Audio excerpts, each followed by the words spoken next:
तो चलिए दोस्तों शुरू करते हैं आज की क्लास को और देखते हैं आज हमें क्या पढ़ना है। अरिथमेटिक प्रोग्रेशन के बहुत सारे अच्छे अच्छे क्वेश्चन लेके आया हूं आपके लिए। सबसे पहले तो ये बताऊंगा कि अरिथमेटिक प्रोग्रेशन आखिर होता क्या है। तो देखो, कोई भी ऐसा सीरीज जो इस स्टैंडर्ड फॉर्म में हो कि ए, उसका जो पहला टर्म हो वो ए हो, दूसरा टर्म से डिफरेंस जो हो डी हो, तो दूसरा टर्म ए प्लस डी हो जाए, तीसरा टर्म और इसमें डी जोड़ दो तो ए प्लस टू डी हो जाए, एंड सो ऑन। अगर nth टर्म की बात की जाए तो जैसे तीसरे टर्म में दो दो बार डी आ रहा है, तो nth वाले टर्म में आएगा a plus N minus one times D आएगा। अगर इस स्टैंडर्ड फॉर्म में कोई सीरीज है तो वही सीरीज किस नाम से जाना जाएगा? तो एपी के नाम से जाना जाएगा, दैट इज अरिथमेटिक प्रोग्रेशन के नाम से जाना जाएगा। अब आप एपी की प्रॉपर्टीज को सुनते रहना और क्वेश्चन को सॉल्व करते रहना। मैं जैसे जैसे क्वेश्चन सॉल्व करूंगा एपी की प्रॉपर्टी बताता जाऊंगा और क्वेश्चन सॉल्व करता जाऊंगा। आपको बहुत ही मजा आएगा। आपको एक इंटरेस्टिंग बात बताना चाहता हूं मैं कि कोई भी एग्जाम ले लो आप, ये चैप्टर तो बहुत ज्यादा इंपॉर्टेंट है। अगर इस चैप्टर से डायरेक्ट क्वेश्चन नहीं आया ना, तो फिर मेरा नाम बदल देना, और अगर डायरेक्ट नहीं आया तो किसी ना किसी क्वेश्चन में इसका यूज जरूर होगा। अब चलो जी, ध्यान से देखना। जैसे मैं एक सीरीज लिया एपी, पहला टर्म मैंने मान लो 5 ले लिया और कॉमन डिफरेंस 2 ले लिया। डी को कॉमन डिफरेंस और ए को पहला टर्म कहते हैं। तो 5 में 2 जोड़ूंगा 7, 7 में जो 2 जोड़ूंगा 9, 9 में 2 जोड़ूंगा 11, 11 में 2 जोड़ूंगा 13, 13 में 2 जोड़ूंगा 15। ऐसे ही ये बढ़ता जाएगा और ये किस में कहलाएगा? एपी में कहलाएगा। अब देखना, अगर एपी में मैं 3 टर्म्स यानी कि ऑड नंबर ऑफ टर्म्स लेता हूं ना, तो 9 प्लस 5 14 होता है और 7 का दुगुना 14 होता है। अगर इवन टर्म्स लेता हूं तो 5 प्लस 11 16 होता है, 9 प्लस 7 16 होता है। अगर फिर से ऑड टर्म्स लेता हूं तो 5 प्लस 13 18 होता है, 11 और 7 18 होता है और 9 का दुगुना 18 होता है। मतलब अगर A B C D E रहे तो E plus A will be equal to B plus D और will be equal to 2 into C. बात आई समझ में या नहीं? अब इसी कॉन्सेप्ट का यूज करके ये क्वेश्चन सॉल्व होगा। आपसे यहाँ पे k की वैल्यू पूछी जा रही है, तो आप क्या करोगे? इसमें 3 टर्म्स हैं, 2 है, 3 प्लस k है एंड 6 है। तो आपको अभी अभी मैंने बताया कि अगर ऑड नंबर ऑफ टर्म्स हो ना, तो पहला वाला और प्लस लास्ट वाले का सम जो होगा मिडल वाले के दोगुने के बराबर होगा। तो इसका दोगुना कर देंगे हम लोग। अब यहाँ पे क्या आ गया? 8 की वैल्यू आ गई 6 प्लस 2k। अगर मैं 6 को इधर लेके जाऊंगा तो माइनस होगा और बचेगा क्या? तो 2 बचेगा और 2 से ये 2 कट जाएगा तो k की वैल्यू क्या बच जाएगी? 1।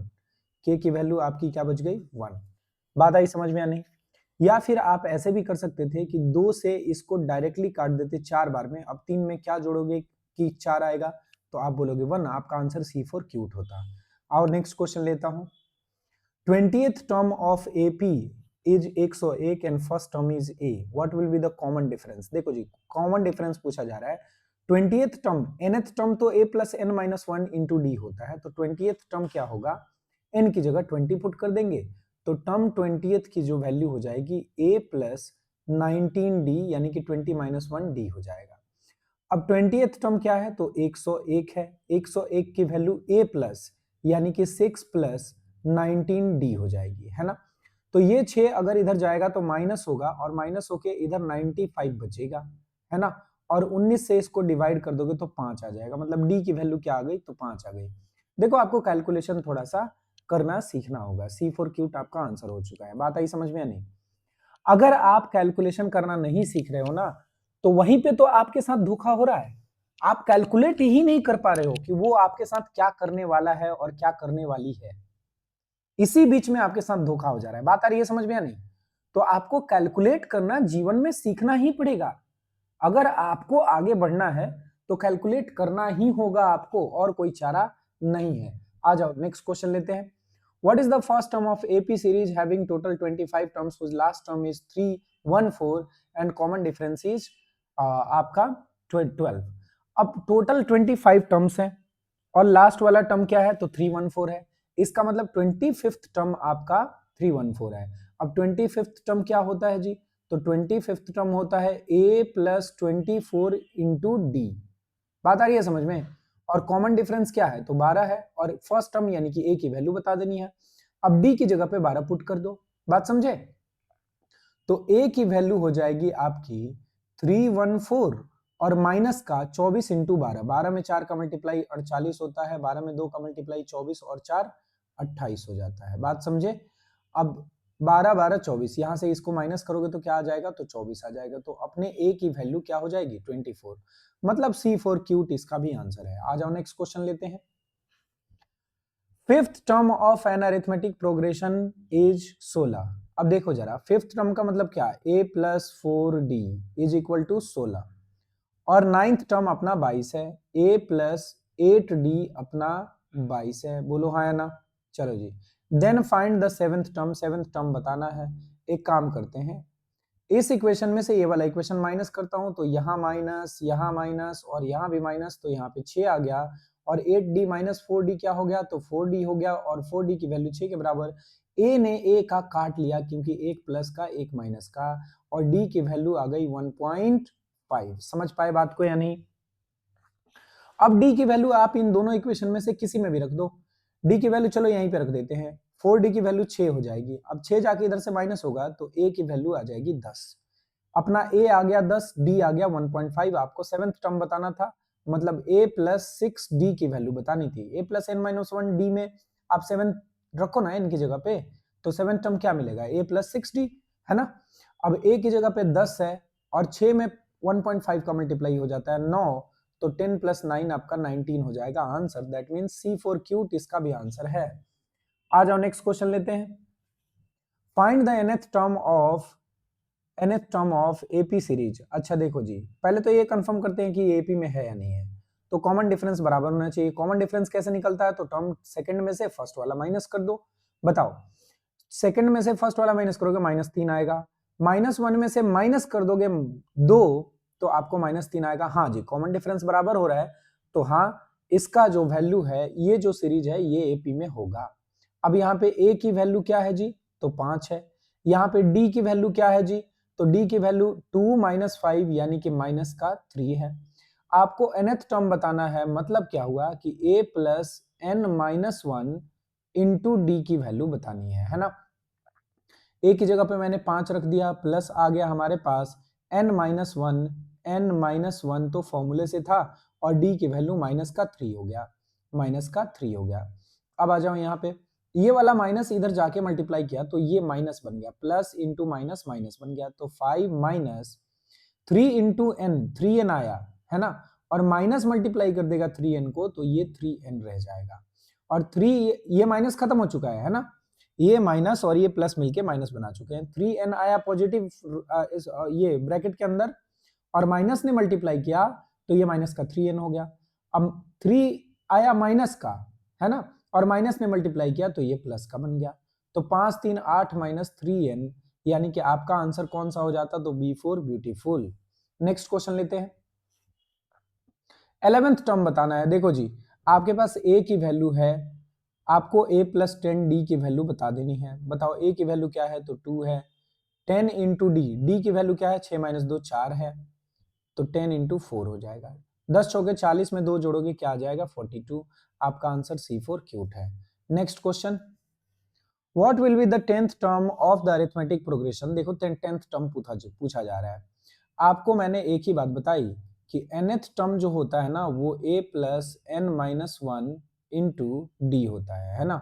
तो आपका 10th टर्म क्या हो जाएगा, 10th टर्म हो जाएगा a की वैल्यू यहाँ पे 2 है, n माइनस 1 यानी 10 माइनस 1 प्लस 9 हो गया, 10 माइनस 1 9 हो गया, और d क्या है यहाँ पे, तो 7 माइनस 2 5, 12 माइनस 7 5, यानी कि यहाँ पे 5 आ गया। 9 5 45 और 2 47, आपका आंसर D4 डिलीशियस है।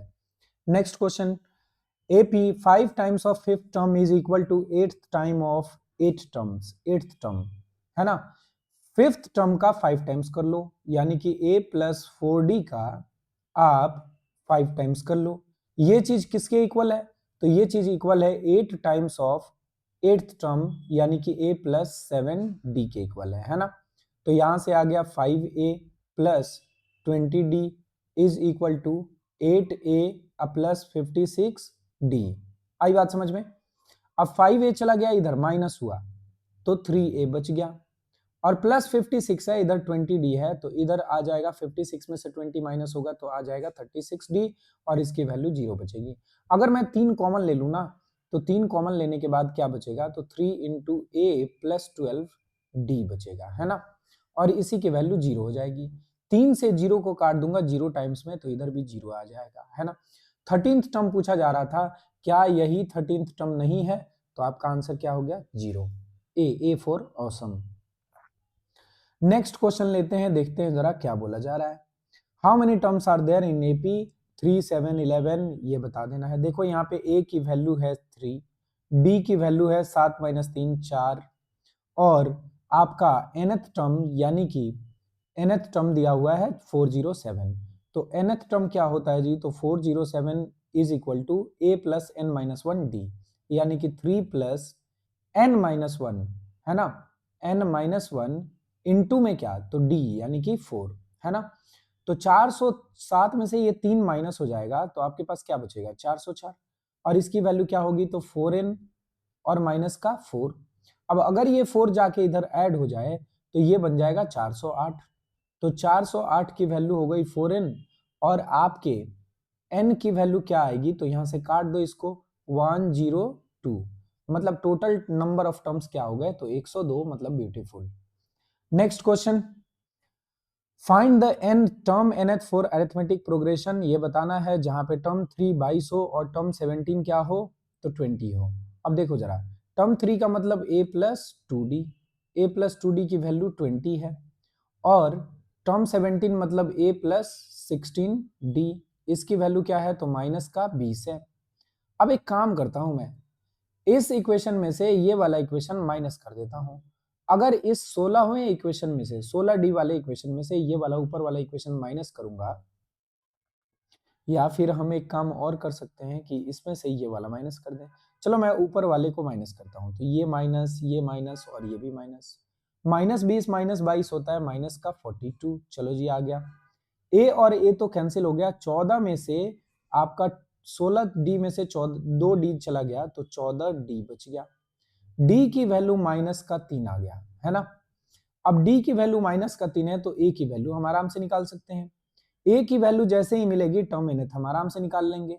तो a की वैल्यू क्या हो जाएगी, जरा इसी में पुट कर देते हैं। d की वैल्यू माइनस का 3 है, तो यहाँ माइनस का 6 बनेगा, माइनस का 6 आके इधर ऐड हो जाएगा, तो 22 अब प्लस 6 28 हो जाएगा, यानी कि a की वैल्यू 28 हो जाएगी, है ना। आपको तो टर्म nth बताना था, यानी कि a प्लस n माइनस 1 और इंटू में क्या, तो d, है ना। तो ये माइनस इसको बना देगा -28 माइनस 3n, और 3 माइनस का तो माइनस से मल्टीप्लाई होके प्लस का बन जाएगा, है ना। तो यहां से क्या आ गया भाई, यहां से आ गया 28 प्लस 3 आपका 31 माइनस 3n, यानी कि आपका आंसर हो जाएगा -3n प्लस 31, यानी कि C4 क्यूट सा। बात समझे या नहीं समझे, ये क्या हो गया, अबे देख रहे हो क्या क्या हो रहा है, ये लो जी, A2 plus A5 minus A3 आपका 10 दिया हुआ है, समझ में आ रही है बात। और देन आपको बोला जा रहा है A2 प्लस A9 17 दिया हुआ है, और A20 निकालना है। चलो जी, A2 मतलब क्या, A प्लस डी, A5 मतलब क्या, A plus 4D, A plus 4D, चौथा टर्म दिया हुआ है A5, है ना। यहाँ पे T1 T2 की जगह पे A1 A2 दे दिया इन्होंने, तो उससे हमें घबराना नहीं है। बात आई समझ में या नहीं, चलो जी, तो ये आ गया A5, और माइनस कर देंगे इसमें से A3, यानी कि A प्लस 2D, तो ये A हो जाएगा माइनस का A, और माइनस का हो जाएगा 2D, क्योंकि A प्लस 2D था और माइनस मल्टीप्लाई करके A माइनस 2D हो जाएगा, है ना। इसकी वैल्यू है 10। अब इसको जरा सॉल्व करते हैं, A 2A माइनस A आया, ठीक है जी, D 4D 5D आया, 5D में से माइनस हो गया 2D, तो बचा प्लस का 3D बचा। A प्लस 3D का वैल्यू 4 है, 10 है ना। और क्या बोला गया, तो A2 प्लस A9, A2 मतलब A प्लस D, और A9 मतलब A प्लस 8D, और इसकी वैल्यू क्या है जी, तो इसकी वैल्यू है 17। अब देखो यहां से क्या मिलेगा, तो A plus A 2A, 2a, अब प्लस में 8d प्लस डी 9d मिल गया और इसकी वैल्यू क्या है 17 है। अब इन दोनों इक्वेशन की मदद से मैं a और d की वैल्यू निकाल के टर्म 20th निकाल दूंगा, है ना। अब देखो जरा d को एलिमिनेट कर लेते हैं। d को एलिमिनेट करेंगे तो यहाँ पे किससे मल्टीप्लाई करना पड़ेगा 3 से। 3a इधर आएगा और 2a इधर आएगा। मैं माइनस कर लेता हूं तो ये माइनस का हो गया, ये भी माइनस का और ये भी माइनस का। सबसे पहले तो 30 में से 17 चला गया, क्या बचा तो 13 बचा, है ना। और 9d तो कैंसिल हो गया क्योंकि 3 से मल्टीप्लाई कर चुका हूं और 3a माइनस 2a अपना a आ गया, मतलब a अपना 13 आ गया और d की वैल्यू देखो क्या आता है। अगर यहाँ 13 है और यहाँ पे प्लस 3d है तो 13 जाएगा इधर तो 10 माइनस 13 अपना -3 बचेगा और 3 से -3 को -1 टाइम्स में काट सकते हो, मतलब d की वैल्यू -1 है। आपको टर्म 20th बताना था, मतलब टर्म 20th क्या होगा तो a प्लस n-1d यानी कि 19 इंटू डी यानी कि -1। अब 13 प्लस -19 यानी कि 13 माइनस 19 यानी कि -6 आपका आंसर यानी कि ब्यूटीफुल होगा। नेक्स्ट क्वेश्चन लेते हैं। pth टर्म ऑफ AP अगर Q है और Qth टर्म P है देन Rth टर्म निकालना हो। सबसे सिंपल सा चीज बता रहा हूं, याद रख लेना। अगर pth टर्म दिया हुआ हो, qth टर्म दिया हुआ हो और rth टर्म निकालना हो तो rth टर्म जो होता है ना वो होता है आपका p plus Q minus R. अगर मान लो x टर्म दिया हुआ है और pth a टर्म दिया हुआ है, b टर्म दिया हुआ है, c टर्म निकालना हो तो c टर्म का value a plus B minus C होता है।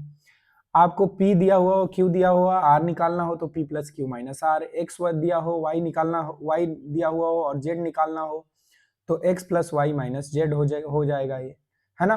तो ये कॉन्सेप्ट आप याद रखना, हालांकि इस क्वेश्चन को आप आराम से इजीली भी सॉल्व कर सकते हो। तो ये चीज याद रखो और इसको मैं एक्सप्लेनेशन वाले क्लास में बढ़िया से एक्सप्लेन कर दूंगा, ठीक है जी। नेक्स्ट क्वेश्चन लेते हैं। 10th common term in dash in this AP and 2 AP दिया हुआ है और कॉमन टर्म्स के बारे में पूछा जा रहा है। देखो सबसे पहले एक बात बताता हूं आपको। पहला एपी है 3, 7 और 11 और 15 और 19। दूसरा एपी है 1, 6, 11, 16, 21। अच्छा यहाँ देखो 3, 4, 7, 4, 11, 4, 15, 4, 19 और आपका क्या आ जाएगा 19 और 4 23 आ जाएगा, है ना। और यहाँ पे देखो एक में 5 जोड़ा, फिर 5 जोड़ा, फिर 5 जोड़ा, फिर 5 जोड़ा तो 21 में क्या जोड़ोगे तो 5 तो क्या आएगा 26 आएगा। इस एपी को थोड़ा सा आगे करते हैं। आगे करने पे क्या मिलेगा जरा ध्यान से देखना। 3, 4, 7, 4, 11, 4, 15, 4, 19, 4, 23, 4, 27 मिला। 27, 4, 31 मिला। ठीक है, इसको भी थोड़ा आगे करते हैं।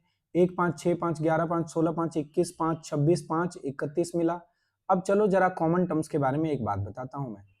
देखो इस वाले एपी में एक टर्म 11 दिखा हमें, जो टर्म यहां भी दिख रहा है यानी कि 11 दिख रहा है। बात आ रही है समझ में।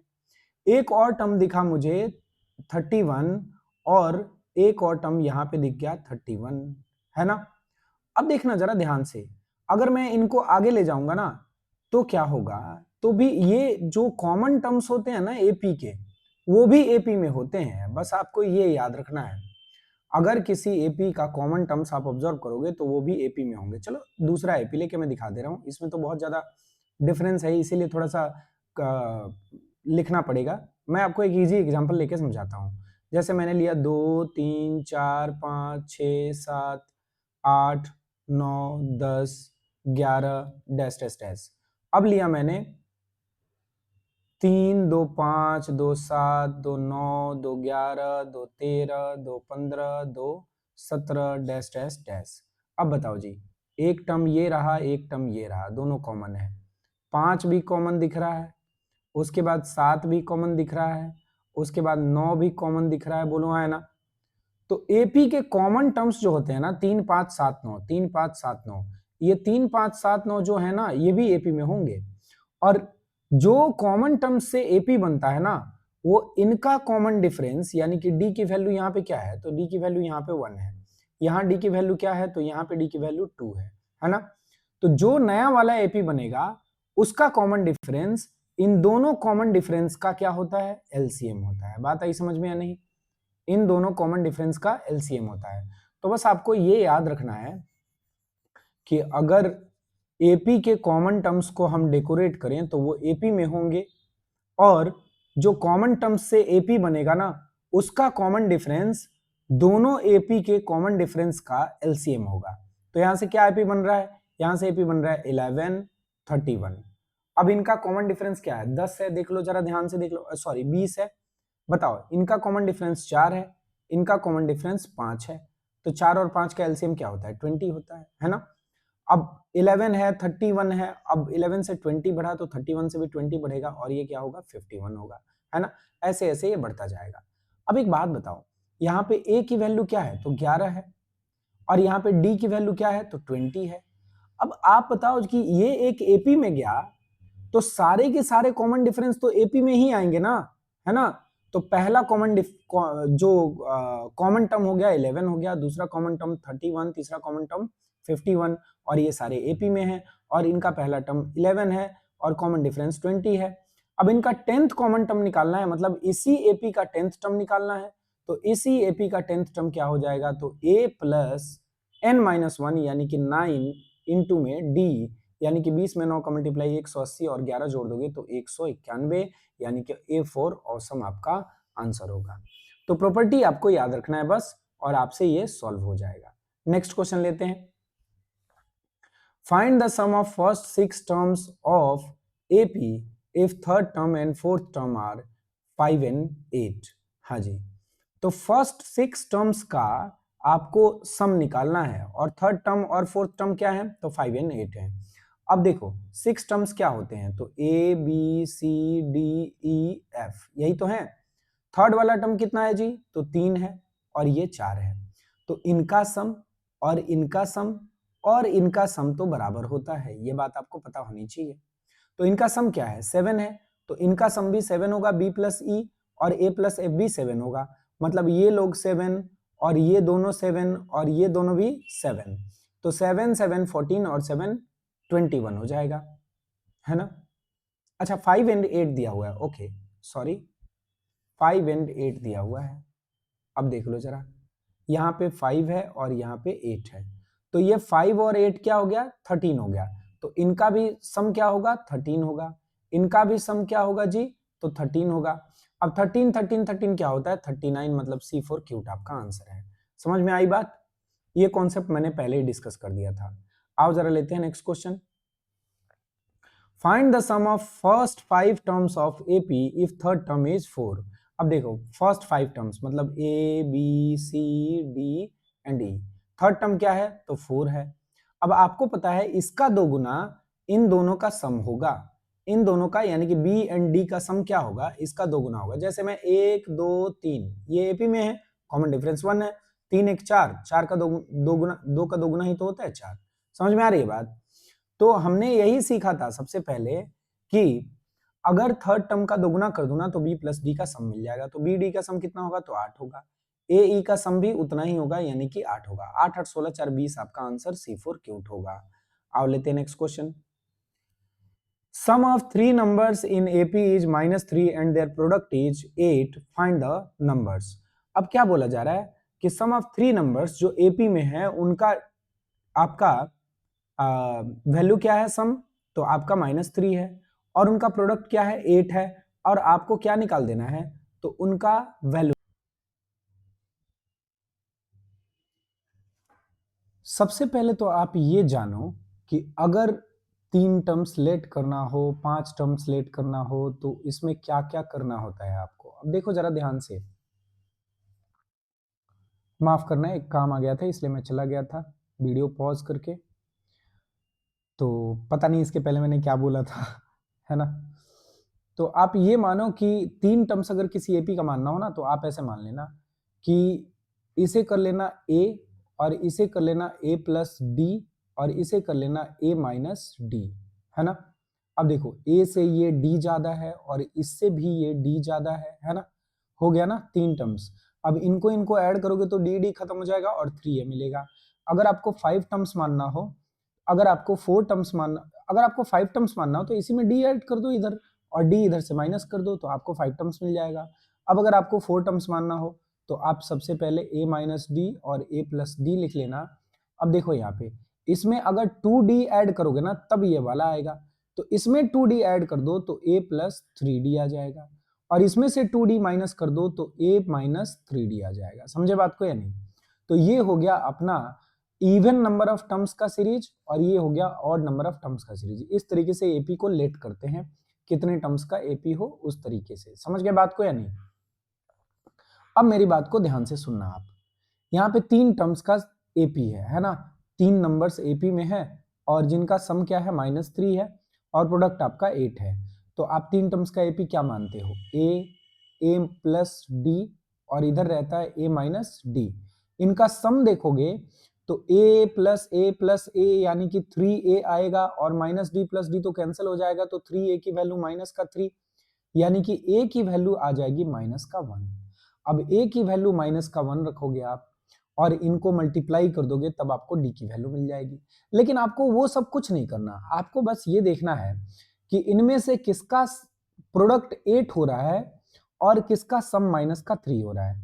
अच्छा, प्रोडक्ट तो पॉजिटिव होना चाहिए, यहां से प्रोडक्ट पॉजिटिव नहीं मिलेगा, यहां से पॉजिटिव नहीं मिलेगा, या तो यहां से मिलेगा नहीं तो यहां से मिलेगा। यहां से सम जो है माइनस का 3 होना चाहिए, यहां से सम माइनस का 3 नहीं मिलेगा, तो ये वाला आंसर हो जाएगा आपका। -4 -1 ऐड करेंगे माइनस का 5 आएगा, प्लस करेंगे 2 उसमें तो माइनस का 3 बचेगा, और 2 4 जा 8 1 जा 8 और माइनस माइनस प्लस हो जाएगा, मतलब आपका आंसर ए हो जाएगा। तो ऑप्शन में अगर दिया रहे ना तो आप ऐसे जाना, और अगर ऑप्शन में ना हो तो यहां से इक्वेशन बना के कैलकुलेट कर लो। बात आ रही है समझ में? नेक्स्ट क्वेश्चन लेते हैं। Find the sum of first n odd numbers. First n odd numbers का सम होता है n²। बात आई समझ में?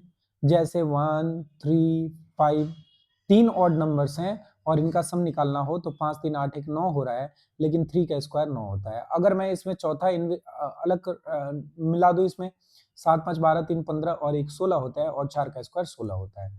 तो आपको बस इतना याद रखना है कि फर्स्ट n ऑड नंबर्स का सम क्या होता है, तो n का स्क्वायर होता है। बात क्लियर? आ जाओ नेक्स्ट क्वेश्चन लेते हैं। Find the sum of first 23 terms of AP 5 9 इतना इतना इतना। अब 23 टर्म्स का देखो, sum of n terms of AP क्या होता है जी, तो n/2 और इनटू में 2a plus n-1 into D होता है। ये sum of first n terms of AP होता है ना, sum of n terms of AP का ये फॉर्मूला होता है, इसको आप याद रखना। 23 टर्म्स, a की वैल्यू 5 है और d की वैल्यू यहाँ पे है 4 और 23 टर्म्स निकालना है, तो सम ऑफ n टर्म्स क्या हो जाएगा 23/2 और यहाँ पे 2 इंटू ए यानी कि 2a यानी कि 2 इंटू 5 यानी कि 10, अब प्लस n-1 यानी कि 22 और d आपका 4 है, तो 22 में 4 का मल्टीप्लाई कर दोगे तो 88 आ जाएगा। अब यहाँ देखो 88 प्लस 10 ये 98 है, अब 98 में 2 का मल्टीप्लाई करोगे तो क्या आ जाएगा, तो 23 इंटू 49 आ जाएगा। अब इनको मल्टीप्लाई कर दे रहे हैं हम, मल्टीप्लाई करते हैं, देखते हैं क्या आता है। 23 में 9 का मल्टीप्लाई क्या हो जाता है, तो 207 हो जाता है ना, 207। हाँ जी, 207 का 7 आ गया और 20 बच गया। 23 में 4 का मल्टीप्लाई होता है तो हो जाता है आपका 92 और इसमें ऐड करोगे आप 20, तो 92 में 20 ऐड करोगे तो 112 आ जाएगा, मतलब आपका आंसर बी फॉर ब्यूटीफुल होगा। आ जाओ नेक्स्ट क्वेश्चन लेते हैं। Find the sum up to 151 terms of the sequence. अब ये भी एक एपी है और 151 टर्म्स का सम निकालना है, तो यहाँ पे ए की वैल्यू है 243 और डी की वैल्यू है आपकी 256 माइनस 243, 6 माइनस 3 आपका 3 आया, 5 में से 4 गया 1 यानी कि 13 है ना। अब तो आप सम निकाल सकते हो ये वाला फॉर्मूला यूज करके n/2 और इंटू में 2a प्लस n-1d। तो इसका आंसर आप कमेंट बॉक्स में बताओ क्या आ रहा है। देखो मैं जिसका आंसर सही आएगा उसको हार्ट दे दूंगा ताकि बाकी लोग भी समझ पाए कौन सा सही आंसर होगा। हार्ट तो मैं आपको दे ही चुका हूं, यहां भी हार्ट दे दूंगा, अपना दिल मैं आपको दे चुका हूं, सच बता रहा हूं, मैं अपना दिल दे चुका हूं। आ जाओ नेक्स्ट क्वेश्चन लेते हैं। What is the sum of first 200 terms of the given series. देखो जी, एक में 4 जोड़ा 5 आया, 5 में 1 जोड़ा 6 आया, 6 में 4 जोड़ा 10 आया, 10 में 1 जोड़ा 11 आया। अब ये सीरीज तो कुछ अलग हो गया है ना। अब 200 टर्म्स का आपको क्या निकालना है, सम निकालना है। अब ये एपी में तो है नहीं, तो इसमें दो एपी मिक्स्ड हो जाते हैं। अब दो एपी कौन कौन से हैं? तो एक में 5 जोड़ो 6, 6 में 5 जोड़ो 11, 11 में 5 जोड़ो 16, और यहां देखो जरा 5 में 5 जोड़ो 10, 10 में 5 जोड़ो 15, मतलब दो एपी आ रहा है। कौन कौन सा एपी? तो 1, 6 और 11, और आ गया आपका 16, और ये जाएगा आगे। अब दूसरा एपी है 5, 10, 15, 20, और ये भी जाएगा आगे।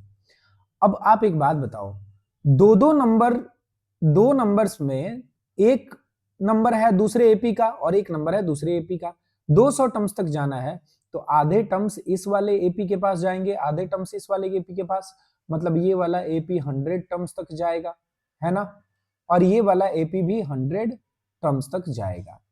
अब इसका सम निकालने के लिए इसका ए चाहिए, तो इसका ए अपना 1 है ना, इसका ए अपना क्या है? तो 1 है। इसका डी अपना क्या है जी?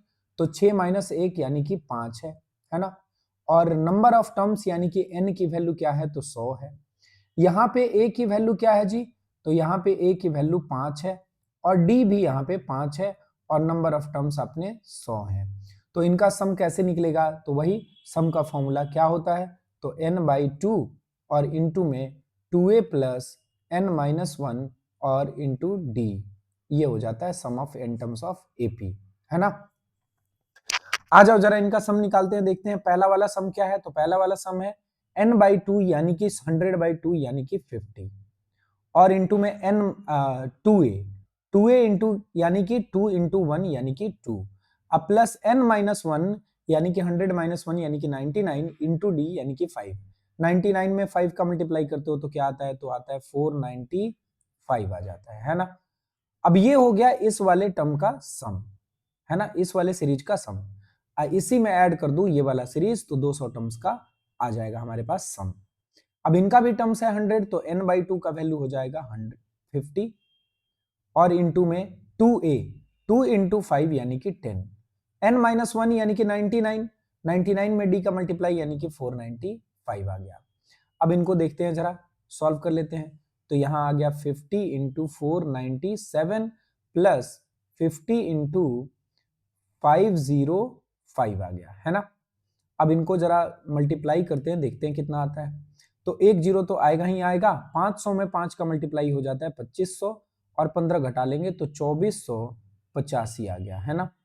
और इनका जो प्रोडक्ट होगा वो होगा, एक जीरो तो आएगा ही आएगा, और 505 में 5 का मल्टीप्लाई 2500 और 25, 2525 आ जाएगा यहाँ पे 2525। अब इनको ऐड करते हैं, जीरो आया, जीरो आया, 5 2 10 होता है ना, 8 2 10 और 1 11 आया, एक बचा, 4 5 9 और 1 10 आया, है ना। एक बचा, 2 2 4 और 1 5 आया, मतलब 50100 आपका आंसर C4 क्यूट होगा। बात को समझ पा रहे हो या नहीं? नेक्स्ट क्वेश्चन देखते हैं। How many terms of series इतना इतना इतना must be taken so that sum of all the terms is 45। अब देखो सम ऑफ टर्म्स दे दिया गया आपको, तो सम ऑफ टर्म्स क्या होता है? तो n/2 और इंटू में 2a यानी कि 2 इंटू माइनस का 9 यानी कि माइनस का 18, अब प्लस n-1 और इंटू में d। अब d यहां से कैसे निकलेगा जी? तो d निकलेगा माइनस का सेकंड माइनस फर्स्ट से, तो सेकंड वाला माइनस का 6 है और माइनस फर्स्ट वाला माइनस का 9 है ना।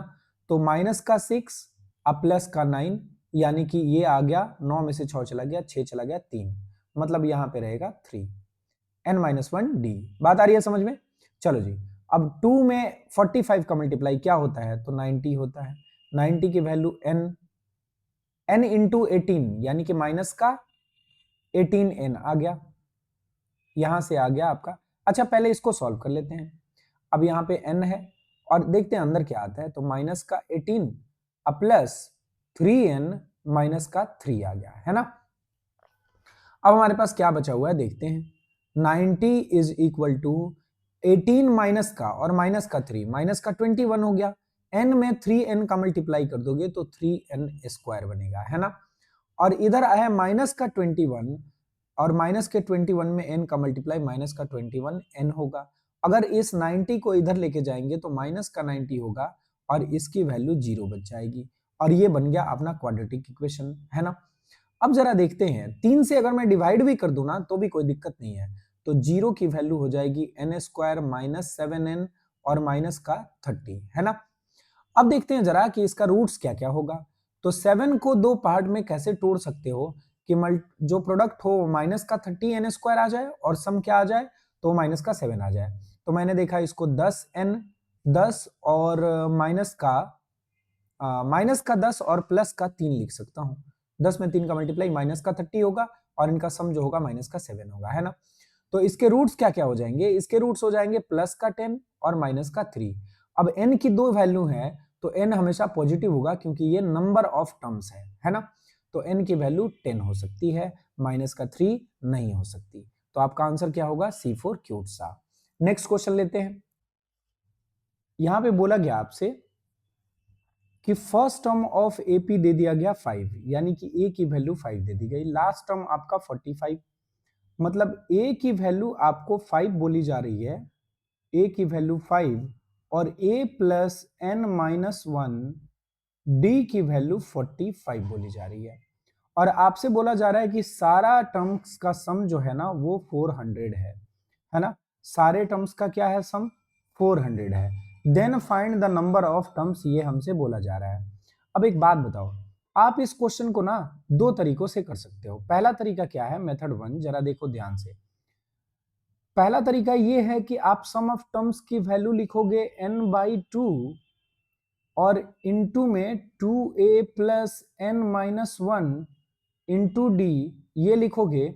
और यहाँ पे 2a दिख रहा है ना, तो इसको a बनाओगे आप, a प्लस a कर दोगे और a plus n minus 1 into D की वैल्यू 45 आएगी। वहां से आप आराम से निकाल सकते हो, लेकिन वैसे आपको बिल्कुल नहीं करना है। आपको कैसे करना है, चलो इससे भी कर लेते हैं और दूसरे वाले से भी कर लेते हैं, देखना जरा ध्यान से। अगर 2 में 400 का मल्टीप्लाई करूंगा तो 800 आएगा, बोलो हाँ या ना। 800 की वैल्यू आ जाएगी n into A plus N minus 1 into D आएगा, है ना। और a plus N minus 1 into D की वैल्यू क्या है जी, तो 45 है। बात समझ रहे हो या नहीं समझ रहे हो। तो आपके पास बच क्या गया, जरा ध्यान से सुनना। a की वैल्यू क्या है, 5 है। अगर 5 में 45 ऐड कर दोगे तो यहाँ पे 50 आएगा और 50 से ये कट जाएगा 16 बार में, तो n की वैल्यू आपकी 16 मिलेगी। अब मैं ये कह रहा हूं कि आप इस क्वेश्चन को इस तरीके से मत करो, आप ऐसे सोच लो ना कि अगर पहला टर्म 5 है और कुछ भी हो इधर और लास्ट वाला टर्म 45 है ना। लास्ट वाला टर्म क्या है जी, 45 है। अब एक बात बताओ, पहले टर्म और लास्ट वाले का जो सम होगा वो सम कितना होगा जी, तो वो सम हो जाएगा आपका 50, है ना। अगर ये 50 आ रहा है तो 50 कितनी बार हमें लेना पड़ेगा कि 400 हो जाए, तो 50 आप बोलोगे 8 बार लेना पड़ेगा। मतलब इधर ऐसे ऐसे 8 पेयर बनने चाहिए, बोलो हाँ ना। 3 पेयर बना दिए मैंने, चौथा पेयर, पांचवा पेयर, छठा पेयर, सातवां पेयर और आठवां पेयर, ऐसे ऐसे बनेगा। अब 8 नंबर इधर आएंगे, 8 नंबर इधर आएंगे, तो टोटल नंबर कितने हो जाएंगे, 16। बात समझ रहे हो या नहीं समझ रहे हो। आ जाओ दूसरा क्वेश्चन लेते हैं। Find sum of natural numbers between 100 and 1000 which are multiples of 5। अच्छा, 100 के बाद वाला मल्टीपल क्या होता है आपका, तो वो 105 होता है। और 1000 से पहले वाला मल्टीपल क्या होता है 5 का, तो वो 995 होता है। Find sum of natural numbers between 1000 100 and 1000 which are multiple of 5। अब इसके बाद क्या आएगा जी, तो 110 आएगा, इसके बाद 115 आएगा और लास्ट वाला टर्म क्या आएगा, तो 995 आएगा, है ना। अब बात को समझना जरा ध्यान से। अगर पहला टर्म आपका 105 है, दूसरा टर्म आपका 110 है, तीसरा टर्म आपका 115 है और लास्ट वाला टर्म 995 है और इनका सम निकालना है ना। तो आपको नंबर ऑफ टर्म्स चाहिए होगा, बोलो हाँ है ना। अब आपसे मैं एक बात पूछना चाहता हूं कि नंबर ऑफ टर्म्स कैसे निकलता है, जरा ध्यान से सुनना।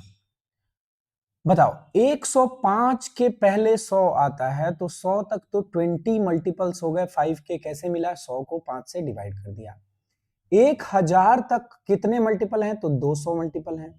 मतलब कि पहले यहां पे देखो ध्यान से, 1 से लेके और 1000 तक आपके टोटल 200 मल्टीपल हैं 5 के, है ना। और 1 से लेके 100 तक आपके 20 मल्टीपल्स है ना। तो इधर वाले जो ये बीच वाले नंबर हैं मल्टीपल्स का, ये मल्टीपल 180 होना चाहिए था, लेकिन 180 में से एक मल्टीपल ये भी तो है। बात आ रही है समझ में? तो कितने मल्टीपल हो जाएंगे? 179 हो जाएंगे। मतलब n की वैल्यू यहाँ पे 179 हो जाएगी। अब n की वैल्यू 179 है, a की वैल्यू 105 है और d की वैल्यू 5 है, तो आप सम ऑफ टर्म्स आराम से निकाल सकते हो। क्या होगा सम ऑफ टर्म्स जी? तो सम ऑफ टर्म्स हो जाएगा n/2 यानी कि 179/2 और इनटू में 2a मतलब कि 2 इंटू 105 यानी कि 210 अब plus n-1 into D. n-1 क्या होगा जी? तो 178 होगा और d की वैल्यू 5 है, तो यहाँ पे 5 आ जाएगा। अब इसी को सॉल्व कर देंगे, हमारा आंसर आ जाएगा 17 पच्चे 85, 850 और 8 पच्चे 40, 890 आ गया। 890 में 10 जोड़ोगे 900 और 200 1100 आ गया। मतलब इधर आया 179/2 और इंटू में 1100। और अगर 2 से इसको मैं काट दूं तो ये कट जाएगा 550 बार में। अब हमें मल्टीप्लाई करना है, हमारा आंसर आएगा तो जीरो तो आएगा ही आएगा। 55 में आपका 9 का मल्टीप्लाई कितना हो जाता है? तो 50 में 9 का मल्टीप्लाई हो गया 50 में 9 का मल्टीप्लाई 450 और 5 9 45, 495 हो जाता है। 55 में 9 का मल्टीप्लाई 495, 495 का 5 और 749 हो गया हमारा कैरी। अब 55 में 7 का मल्टीप्लाई, 50 में 7 का मल्टीप्लाई 350, 5 7 35, 385 में हम जोड़ देंगे कितना? तो 49, तो आ जाएगा ये 9 5 14 और 8 4 12, 1 13 और 3 1 4, है ना? तो यहाँ पे आ गया आपका 4 और हमारे पास बच गया 43। अब 55 में 1 का मल्टीप्लाई 55 होता है, 55 में 43 ऐड कर देंगे, 5 3 8 आया और 5 4 9 आया। 98450 कहीं पे दिख रहा है क्या? बी फॉर ब्यूटीफुल हमारा आंसर होगा। आ जाओ लेते हैं next question. Find the sum of natural numbers between 100 and 1000 are multiples of 5 and 7 simultaneously। अब देखो 5 और 7 का एलसीएम कितना होता है जी? तो 35 होता है। 35 का पहला ऐसा कौन सा नंबर है जो 100 से ज्यादा और 100 से ज्यादा है? तो आप बोलोगे 105। तो सबसे पहला मल्टीपल हो गया 105, है ना? दूसरा मल्टीपल क्या होगा जी 35 का? तो आप बोलोगे 140। अब यही नंबर होगा जो 7 से भी डिविजिबल होगा और 5 से भी डिविजिबल होगा, क्योंकि इन दोनों के एलसीएम से डिविजिबल होना चाहिए। बात आ रही है समझ में? और सबसे लास्ट वाला मल्टीपल निकाल दे रहे हैं हम, कौन सा होगा देखते हैं जरा। अब 1000 को हम डिवाइड कर देते हैं 35 से। 1000 को डिवाइड करेंगे मेरे प्यारे भाइयों बहनों, तो 35 में 2 का मल्टीप्लाई 70, यहाँ पे बच गया 30 और एक जीरो आया। अब 35 में किसका मल्टीप्लाई होगा जी? तो 8 का मल्टीप्लाई कर लें। हाँ जी, 9 का मल्टीप्लाई तो 350 यानी कि 315 होगा, है ना? तो 8 का मल्टीप्लाई करते हैं। 8 का मल्टीप्लाई करेंगे तो क्या आएगा? 30 अट्ठे 240, 5 अट्ठे 40, 240 और 40 हो जाता है ये 280, है ना?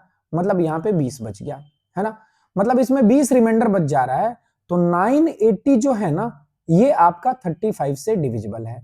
मतलब लास्ट वाला टर्म जो मिलेगा वो 980 मिलेगा। बात आ रही है समझ में?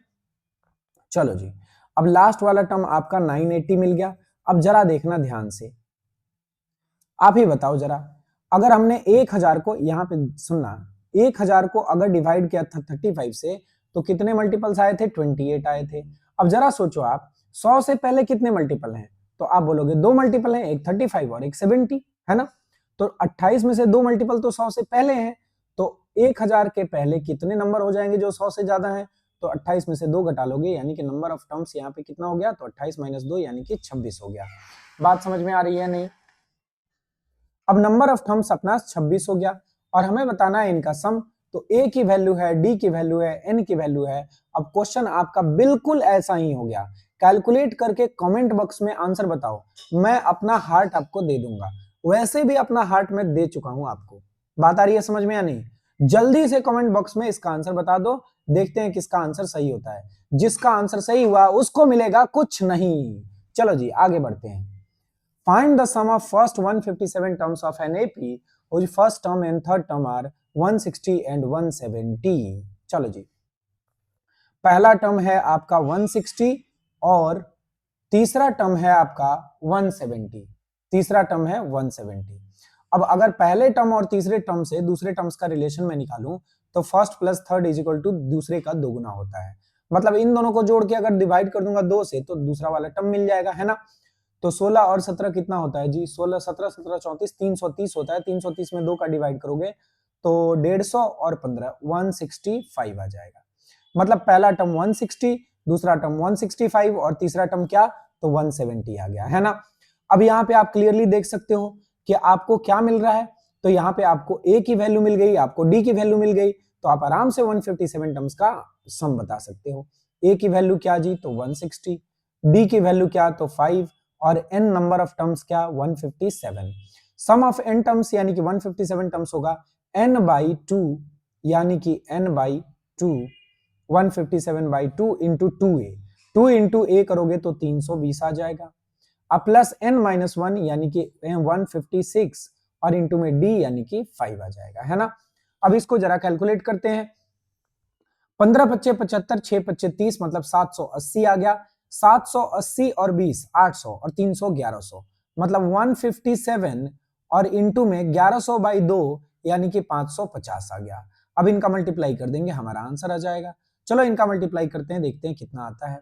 यहाँ पे तो जीरो आएगा ही आएगा। 55 में 7 का मल्टीप्लाई, 55 में 7 का मल्टीप्लाई, 50 में 7 का मल्टीप्लाई, 350, 5 7 35, 385 होता है। तो 5 आ गया और 38 कैरी बच गया। 55 में 5 का मल्टीप्लाई हो जाता है 250 और 25 275, 275 यहाँ पे ऐड कर दो। तो 275 ऐड करोगे, 8 5 13 आ गया, 7 3 10 और 1 11 और 2 1 3, 313 आ गया। 313 का यहाँ पे 3 रहेगा और आपके पास क्या बच जाएगा? तो 31 कैरी बच जाएगा। 55 में 1 का मल्टीप्लाई 55 होता है और यहाँ पे अपना 55 जोड़ दो, तो 5 1 6 हो गया और 5 3 8 हो गया। 86350 आपका आंसर कितना डिलीशियस आया हुआ है। चलो जी आते हैं, नेक्स्ट क्वेश्चन लेते हैं। A man saves 1550 in January 2020 and increases his saving by 75 every month. अच्छा जी, मतलब पहला मंथ का सेविंग 1550 है, इसमें 75 अगर जोड़ दूं मैं तो 1625 हो जाएगा आपका दूसरे मंथ का सेविंग। ठीक है जी। Over the previous month what is the annual saving of the man for the year, मतलब ये ऐसे ऐसे 12 टर्म्स आएंगे। ठीक है जी, क्योंकि जनवरी में स्टार्ट हो रहा है और ओवर द ईयर में 12 टर्म्स आ जाएंगे, क्योंकि कितने महीने होते हैं? 12 महीने होते हैं। ठीक है जी। तो पहला टर्म है आपके पास, दूसरा टर्म है आपके पास, ए की वैल्यू है, डी की वैल्यू है, टोटल नंबर ऑफ टर्म्स है। जल्दी से इसका सम निकाल के और कमेंट बॉक्स में मुझे आंसर बता दो। आ जाओ नेक्स्ट क्वेश्चन लेते हैं। How many positive integer less than 100 have a remainder of 3 when divided by 7? अब देखो जरा ध्यान से, कितने ऐसे पॉजिटिव इंटीजर हैं जिनको अगर आप 7 से डिवाइड करोगे तो 3 का रिमाइंडर आएगा और वो कितने से कम होने चाहिए? तो 100 से कम होने चाहिए। तो सबसे पहला ऐसा नंबर बता दो जिसको 7 से डिवाइड करोगे तो 3 रिमाइंडर आ जाए। तो आप बोलोगे कि 10 हो गया जी, है ना। अब 10 में 7 जोड़ दो तो क्या हो गया? 17 हो गया। अब फिर 7 जोड़ दो तो क्या हो गया? 24 हो गया। यही सारे वैसे नंबर तो हैं जो आपके 3 3 3 रिमाइंडर देंगे। मैंने क्या किया, 7 में ही 3 जोड़ दिया, 10 आया। मतलब 10 को अगर डिवाइड करोगे 7 से तो आपके पास 3 रिमाइंडर आ जाएगा। अब दूसरा ऐसा नंबर बता दो तो 17, और 7 इसमें जोड़ दो तो 3 रिमाइंडर फिर से मिल गया, और 7 जोड़ दो फिर से 3 रिमाइंडर मिल गया। बोलो हाँ है ना। मतलब कॉमन डिफरेंस पहला वाला टर्म क्या हो गया? तो 10 हो गया, और कॉमन डिफरेंस क्या हो गया? तो 7 हो गया, है ना। अब 100 से छोटा आपको बताना है, तो 100 से छोटा सबसे छोटा मल्टीपल, 100 से छोटा मल्टीपल सबसे नजदीक क्या होता है? तो 13 सत्ते 91 और 14 सत्ते 98। अब 98 तो आपका डिविजिबल होता है, लेकिन 98 को डिवाइड करोगे ना तो कोई रिमाइंडर नहीं बचेगा। 100 को डिवाइड करोगे 2 रिमाइंडर बचेगा। तो हमें 98 से किसी छोटे नंबर को डिवाइड करना पड़ेगा 3 रिमाइंडर लेने के लिए। बात आ रही है समझ में? तो 96 को डिवाइड कर लो, 96 97 को डिवाइड करो पहले। 97 को डिवाइड करोगे तो कितना रिमाइंडर बचेगा? 6 रिमाइंडर बचेगा, क्योंकि 13 सत्ते 91 होता है ना। 95 को कर लोगे तो 4 बचेगा, और 94 को कर लोगे तो 3 बचेगा। मतलब लास्ट वाला टर्म आपका क्या आ रहा है? तो 94 आ रहा है ना। तो यहाँ पे देखो, अब कितने टर्म्स निकालने हैं ये हमें बताना है। तो ए की वैल्यू आपकी 10 है, डी की वैल्यू आपकी 7 है, और लास्ट वाला जो टर्म है यानी कि टी एनथ टर्म एनथ वो आपका 94 है। तो एन की वैल्यू आप आराम से बता सकते हो। एन की वैल्यू क्या होती है? तो ए प्लस एन माइनस 1 और इंटू में डी, इसी की वैल्यू 94 है ना।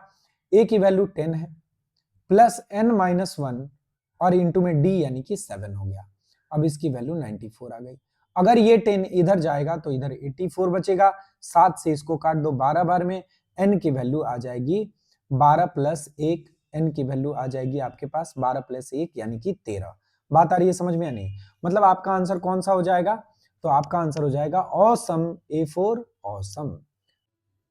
अब आप देख लो आगे वाला क्वेश्चन। आगे वाला क्वेश्चन क्या कह रहा है, आओ दिखाता हूं। देखो यहाँ पे क्या बोला जा रहा है आपसे कि if the ratio of sum to n terms of 2ap is 5n plus 3 is to 3n plus 4 है। अब एक बात बताओ, n टर्म्स ऑफ 2ap क्या होता है? तो n बाई 2। अब मान लो पहला वाला ap में टर्म्स a1 है पहला टर्म और d1 कॉमन डिफरेंस है, तो मैं इसको ऐसे लिख सकता हूं कि n बाई 2 इंटू में 2a1 plus n minus 1 into d1, इसका ये पहले वाले एपी का n टर्म्स का सम हो गया, और दूसरे वाले एपी के n टर्म्स का सम n by 2 into 2a2 plus n minus 1 into d2 होगा, है ना? क्योंकि n की वैल्यू दोनों जगह सेम है इसीलिए मैं n को n ही रख रहा हूं, लेकिन कॉमन डिफरेंस और पहला टर्म तो बदल जाएंगे ना, है ना? क्योंकि दो एपी ले रहे हैं और इनका रेशियो क्या है? तो 5n प्लस 3 और अपॉन में क्या? तो 3n प्लस का 4, है ना? अब 17th टर्म का रेशियो चाहिए, तो n/2 तो खत्म हो गया यहाँ पे। अब एक बात बताओ 17th टर्म क्या होता है? अगर पहले वाले एपी का 17th टर्म देखूं तो वो होगा a1 प्लस 16d1 और अपॉन में क्या होगा? तो a2 प्लस 16d2। इसका मतलब n-1 की जगह पे अगर मैं 16 ला पाया तो मजा आ जाएगा। अब ध्यान से देखना जरा ध्यान से कि a1 भी 2a1 नहीं रहना चाहिए, यहाँ पे a1 रहना चाहिए, मतलब ये दो हटना चाहिए और यहाँ पे 16 आना चाहिए।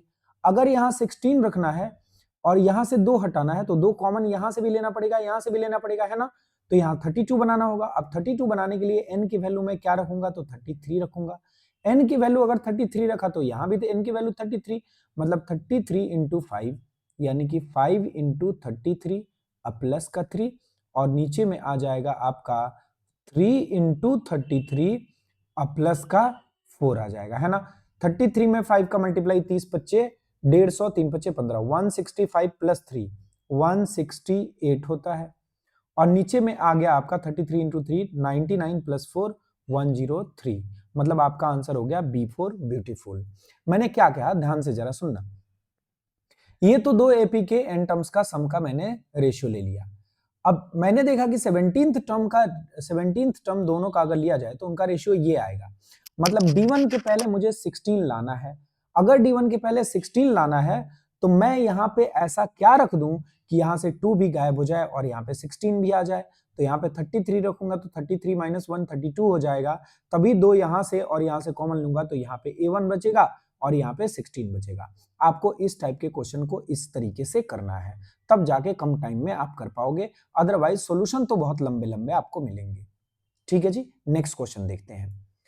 If 10th term of AP is 21, मतलब a प्लस 9d की वैल्यू आपकी 21 है। 17th term is 8 more than 13th term, है ना? और 17th वाला टर्म यानी कि a प्लस 16d आपका 4 ज्यादा है किससे?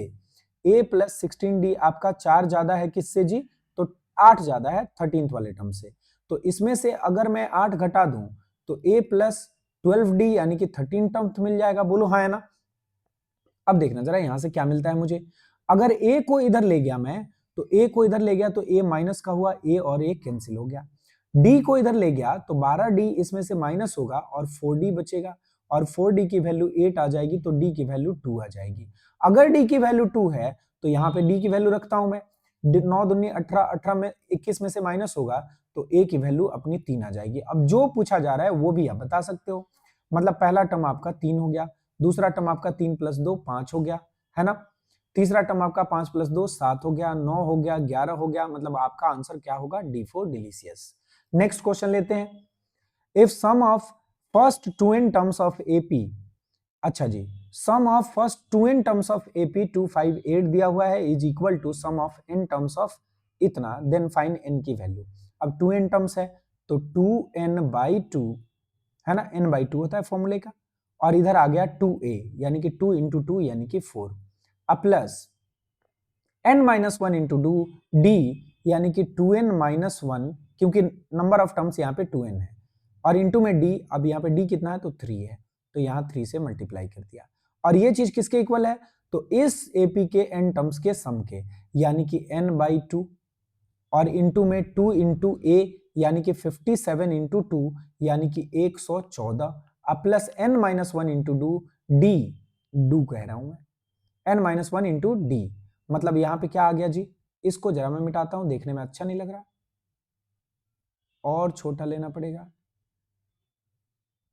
हाँ जी, अब आ जाओ जरा ध्यान से देखो, 2a plus N minus one into d, n minus one मतलब n माइनस वन, और d यहाँ पे कितना है जी, तो 2 है d की वैल्यू, तो यहाँ पे 2 लिख दिया। अब देखो 2 से 2 तो कट गया, इस n से ये n कट गया, बात आ रही है समझ में या नहीं। चलो जी, अब यहाँ पे देखो जरा इसकी वैल्यू क्या आई, तो इसकी वैल्यू आ गई 4 प्लस 3 इंटू टू एन यानी कि 6n, और 3 इंटू माइनस वन यानी कि माइनस का 3, और इधर आ गया हमारे पास 2n। अच्छा एक बात बताओ, अगर मैं इस चीज को 2 से डिवाइड करूं ना, तो 2 से डिवाइड होके यहाँ पे 57 बचेगा, और ये 2 खत्म हो जाएगा, मतलब यहां से बचेगा क्या, तो यहां से बच जाएगा हमारे पास 57 प्लस n माइनस वन बचेगा, है ना। अब n इधर है और 6n इधर है, तो n को n के पास ले जाओ तो 5n बचेगा, और 57 माइनस वन आपका 56 होता है, और ये माइनस का 3 और प्लस का 4। अब देखो 4 में से 3 चला गया, प्लस का 1 बचा है, प्लस का 1 इधर जाके माइनस का 1 हो गया, तो ये 55 हो गया। अब 5 से 55 को 11 बार में काट सकते हो, मतलब n की वैल्यू आपकी 11 आ गई और आपका आंसर क्यूट हो गया। आई बात समझ में। नेक्स्ट क्वेश्चन, तो आज के लिए इतना ही रहने देते हैं मेरे प्यारे भाइयों बहनों। एपी में मैंने जो जो सवाल आपको करवा दिए, मुझे नहीं लगता किसी भी दुनिया के एग्जाम में, जो आपका वनडे एग्जाम है, इससे ज्यादा और इससे डेप्थ में आपको एपी पूछा जा सकता है। तो एपी के इन क्वेश्चंस को आप बढ़िया से तमीज से 2-2 बार 3-3 बार वीडियो को जितना बार हो सके देखो, और देखने के बाद इन क्वेश्चन को अटेम्प्ट करो, है ना। कोई भी दिक्कत आ रही है कमेंट बॉक्स में बताओ, मैं सारी दिक्कतों का ध्यान रखूंगा, और पीडीएफ इसका डाल दे रहा हूं टेलीग्राम चैनल में। चलो जी, मिलते हैं नेक्स्ट क्लास में, तब तक आप अपना ख्याल रखो और अपनों का ख्याल रखो, क्योंकि वो सबसे ज्यादा जरूरी है।